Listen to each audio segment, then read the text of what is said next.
Hello everybody and welcome back to another book related video here on my channel. In today's video we are of course sitting in my truck, my beloved truck, because it is beautiful outside. I just kind of wanted to be outside, but my son is also driving his little Power Wheels that we got him. I figured instead of it being really loud and him potentially being in the background, I will just sit in my truck and enjoy the weather a little bit. And as soon as I started this video, I had to stop and go pull out my husband because he was actually around here with the Duramax. You could see him in the first clip, well, the clip that I originally took, but then I deleted it. So you could see him back there and he was loading up some pavers, and already the Duramax is a lot heavier than my truck. He went down through the front yard, and since all the snow is melted, we've had a couple days of rain. I mean, it's dried up a little bit, a lot. With all that extra weight on top of an already heavy truck, he got a little bit stuck. I actually took a photo of it because I find it so funny. You can see how he got stuck. So of course, me and my truck to the rescue. So I went down there and then I went and got the mail even though it's Sunday. And now I'm finally back and I want to do this little reading video. And in today's video, I'm sure you already know, but we are going over all the books that I read in January, which ones I did tackle on my January's TBR, which ones I didn't, and of course my ratings for the ones that I did read. I guess to first start, let's go ahead and do the books that I did not get to on my TBR that I had planned. And if you have not seen that video, or if you're curious, I know I just posted February's TBR video. I also have January's that I made, and that video is where these books are coming from. So of the 8 books, I did not get to 3 of them. I think I said in a little video that I just did that I was on my 6th book. Accidentally lied. I was actually only on my 5th book, and that's how many books I read in January. So 3 I did not get to because I was really trying hard to tackle my TBR, and I changed that for February. So the first one that I did not get to was Eragon. I really kind of tried hard to get to this in a way. I thought I was going to read this next, and then because I only had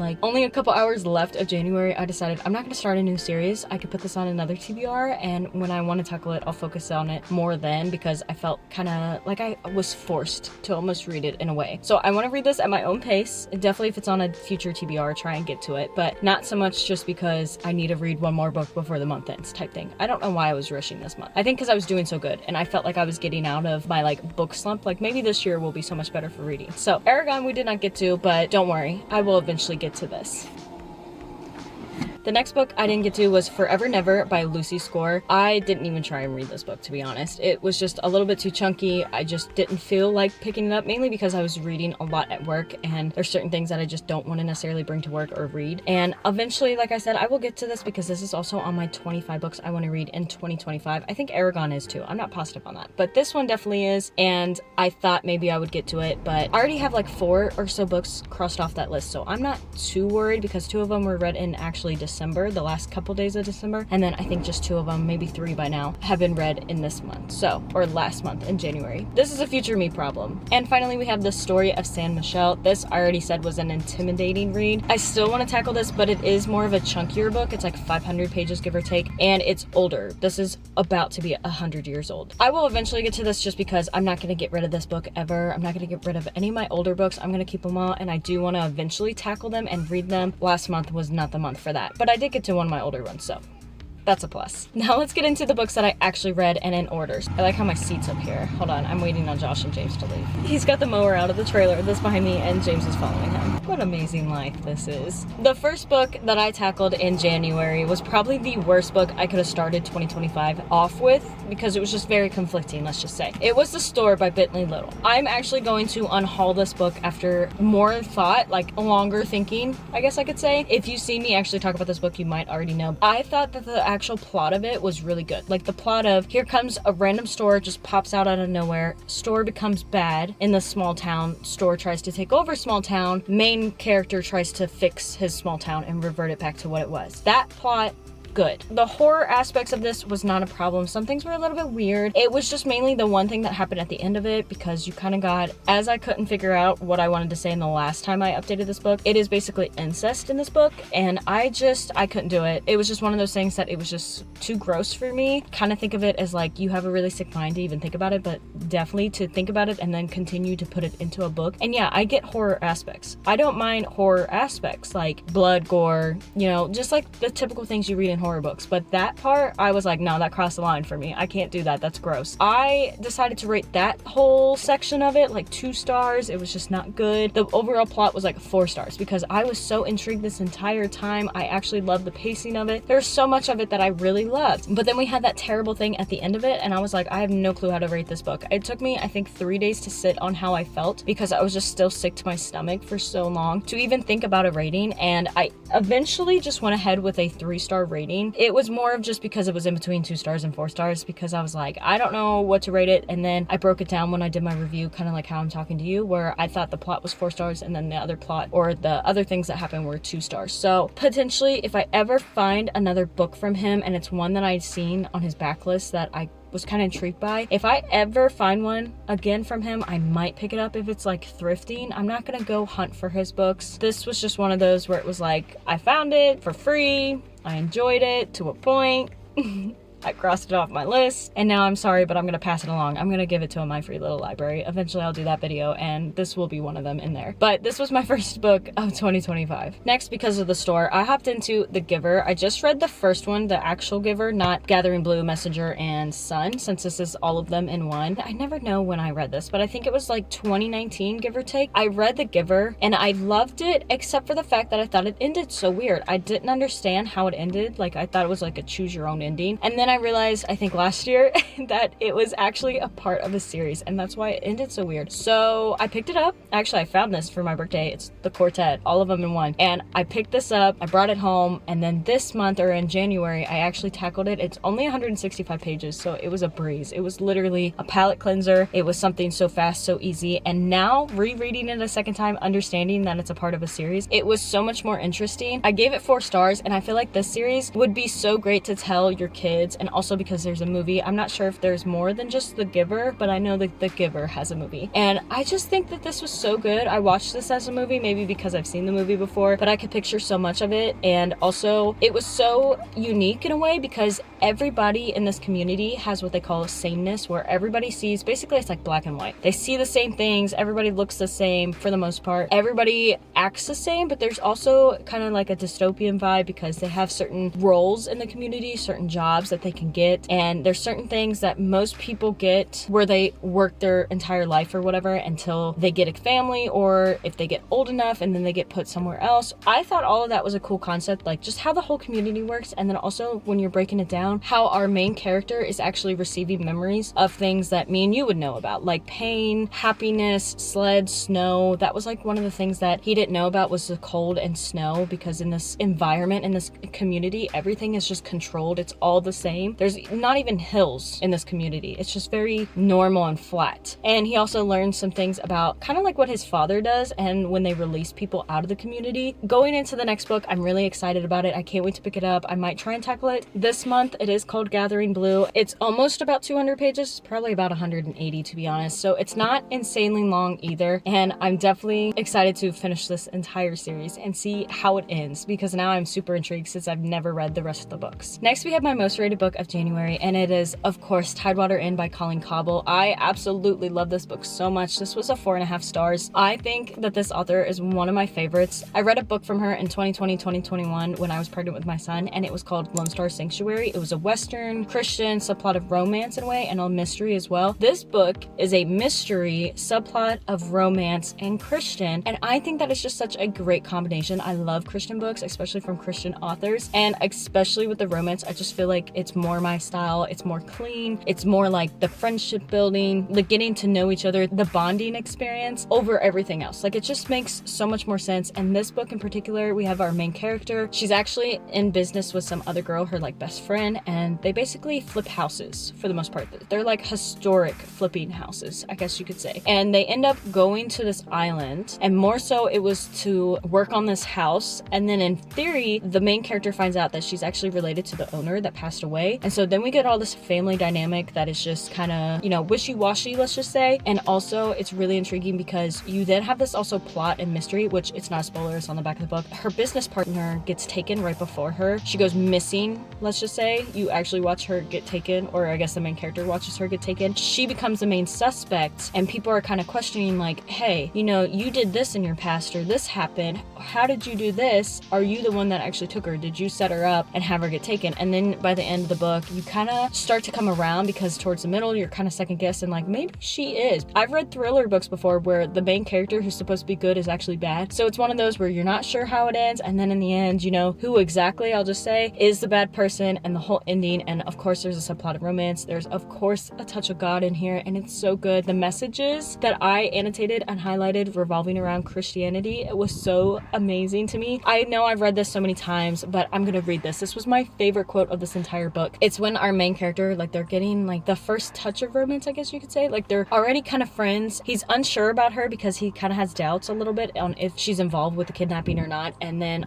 they're kind of coming around, they're becoming more friends, and something happens in the family of hers. And so he's like, here, let's pray together. His head touched hers. She closed her eyes and listened to him pray for wisdom and discernment on how best to handle the family dynamics. No other person had ever prayed with her like this about concerns that mattered so deeply to her. And then I underlined with a little heart, and it says, her spirit bonded with his as they asked God for help. And that's the type of stuff in this book that I absolutely loved. It made the book so great. I loved it so much that I rated it 4.5 stars. And I'm so excited to get into Rosemary Cottage, which is the book 2. And I also have that on my TBR for February, which is absolutely amazing because, I mean, it's Valentine's Day. Subplot of romance, and it's a pink book. It just goes perfect. Then we hop into an Agatha Christie book. This is actually, I think it's called Poirot Loses a Client. I thought it was like Pirate or something. And this is also called Dumb Witness. I noticed that when I actually researched an audiobook so I could listen to this while cleaning and at work and stuff. This was about 234 pages, and I did rate it 3.5 stars. I don't know if I'll remember a lot of the story with months and time to come, but I think the overall plot of it was really interesting because we have our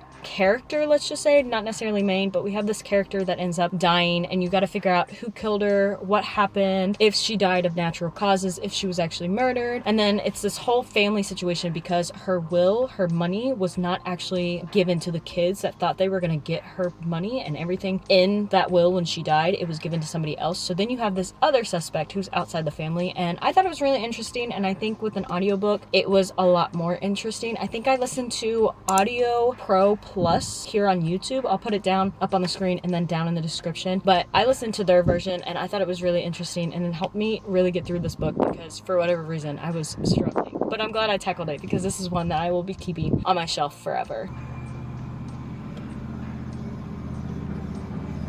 Alright, my camera battery did die, so I might be a little bit in a different position. But Josh has the mower out, and he's kind of trying to roll while the ground's just a little bit soft. Also, especially since he just rutted it. He's trying to roll the yard a little bit, and James is following him in his little Power Wheels, and he's saying he's rolling too. So, on our final book, let me redo this. My final book of January was actually a romance that is going to be a start of a video that I'm starting to make for February technically, but I wasn't sure if I was going to finish this at all in January. I finished it 30, not even probably 30 minutes. It was probably like 2 minutes before midnight on the 31st. So we were pushing it into February pretty much. But it was actually Happy Place by Emily Henry, and I really enjoyed this for the most part. I did rate this 4 stars. It is higher than my beach read if I had to go by an order. Of course, Book Lovers was like 3 stars, I do believe I put it as. Beach Lovers was 4 stars. This would be next at 4 stars, but higher in second position. And then my top place is still People We Meet on Vacation. This book, I loved the overall pacing. I love the feel of it. I love how it felt in my hands, like just physically felt. And I loved when I was reading it, just I was kind of entertained. I was frustrated at some points because technically I love the characters. I didn't have a problem with them. There were some miscommunication things that frustrated me, and I just also just felt like some things were just a little bit too close to home, especially towards the end. I think we had like 100 pages left, and our main character was talking about some things that she does more so to like space out from people, to kind of give them space, and she'll try and turn around and like go do her own thing. That way she's not bugging people, let's say, or that way that she doesn't make them mad. That's in a way me, and there's some other things that was going on in the book that I was just like, okay, it's a little too close to home. I don't really care much about this book. And especially since the main character, the main male character, he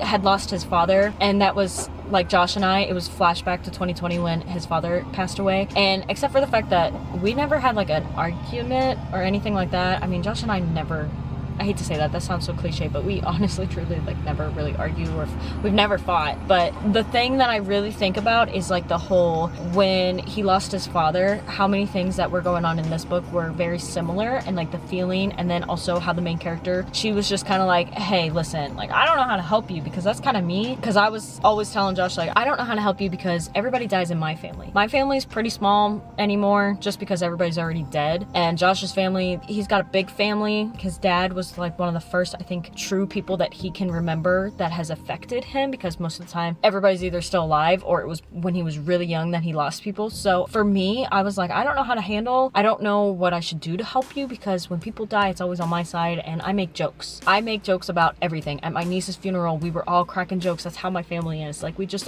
look at the good side during deaths instead of like being sad. I mean, we are still sad, but it's just different. So when everything was going on in this book with the father and the main character was just trying to give him space, I felt that, because there were times where I was like, I don't know if I should like come help you or if I should give you space, and it was very conflicted back then, and it was just making me relive some of those memories. And then there were some other things that were kind of close to home, and I was like, I don't know if I like this book. And then of course, I think we had like 100 to maybe 200 pages left. I was sitting here thinking like, is there an actual plot to this book? Because this entire book, we have just basically had our two main characters, both male and female, that were once together, not together, and they don't get together in a way. Like I was confused on what was happening, because it was just like miscommunication, like back and forth. Are you angry? Are you happy? Do you want to be together? Do you not want to be together? And so I was kind of conflicted on what I wanted to rate it. I did end with 4 stars, and I think the overall feeling of the book is so much more than beach read, but just not there because of the plot. For people we meet on vacation, I think it had the potential, but since it was just more character driven, less plot, I just think it wasn't there. It wasn't my top book just yet, but it was actually really good, and I could see why some people really don't like this book, especially since there isn't much of a plot in my opinion. I'm very excited to eventually pick up her funny story, and then whatever the new one is that she just got published or is coming out very soon. But this was my final book of January, and I'm glad I ended it off on a happier note than what we started January with. Now I have my little statistics that I want to do at the end of every wrap up that I do. Hopefully I can do every single month. I'm going to try and do better this year. I just want to really be better at a lot of things, especially with my shorts. I feel like I've slacked a little bit when I was doing really good for a while. So the first thing I want to talk about is my favorite book of January. It should come to no surprise that at 4.5 stars we have Tidewater Inn. I mean, I don't think I really need to say anything about this book, to be honest. Since I read 5 books on my physical TBR, we started the year off with 98 books on my physical TBR. Not good, but we are now down to 93 books. It's still not good, but whatever. It's better than 98. We are at 93 books left on my physical TBR. There we go. Moving on to my 25 books I want to read in 2025. Technically, like I said, 2 books were previously read in December because I didn't think I was going to actually finish them. That was Archer's Voice and Midnight Library. We have read 5 books in total of my 25 books that I want to read in 2025. The other 3 being Tidewater Inn, The Giver, and of course Happy Place. Those are the 5 that I have, so I only have 20 books left for the rest of the year, which is great. I'm glad to be ahead by I think 2 books, or maybe 1 book. I mean, it did help. I kind of cheated a little bit. I do have my 2025 reading bingo challenge. I'm gonna go ahead and show you guys. I don't know how well you can see, but first we have crossed off a female author, then we have a reread, a romance book, a male author, and finally a 2-word title. For my genre tracker, which also, if you look back on my reading journal, my layout that I posted, I spelled romance wrong. I was fat fingering it, typing too fast. That's embarrassing. I have read 1 romance, 2 mysteries, 1 dystopian, and also 1 other, which was horror, I do believe. Yes, 4 different genres going on so far, and the lead is mystery with 2. And my final reading stats of the year. So of course, I already said how I read 5 books in January, but we read a total of 1,504 pages, but I had 0 5 stars. I'm trying to get to 15,000 pages this year, so we are on the correct track. If we read 1,000 pages a month, then we will definitely hit that goal. So I'm really excited about this month, upcoming month in February. If you have not seen that video, it was posted last week or a couple days ago, depending on when I post this video. I'll probably post it a week apart. It is this video prior to this. I just want to thank you all so much for watching this video. Hope you guys all enjoyed my little wrap up. I'm so excited for future wrap ups where I'm not having such a big TBR, so hopefully I can accomplish that and then maybe add to the books. And also because I have a very exciting TBR, in my opinion, for February. So thank you all so much. I hope to see you in another video here on my channel, and as always, God bless.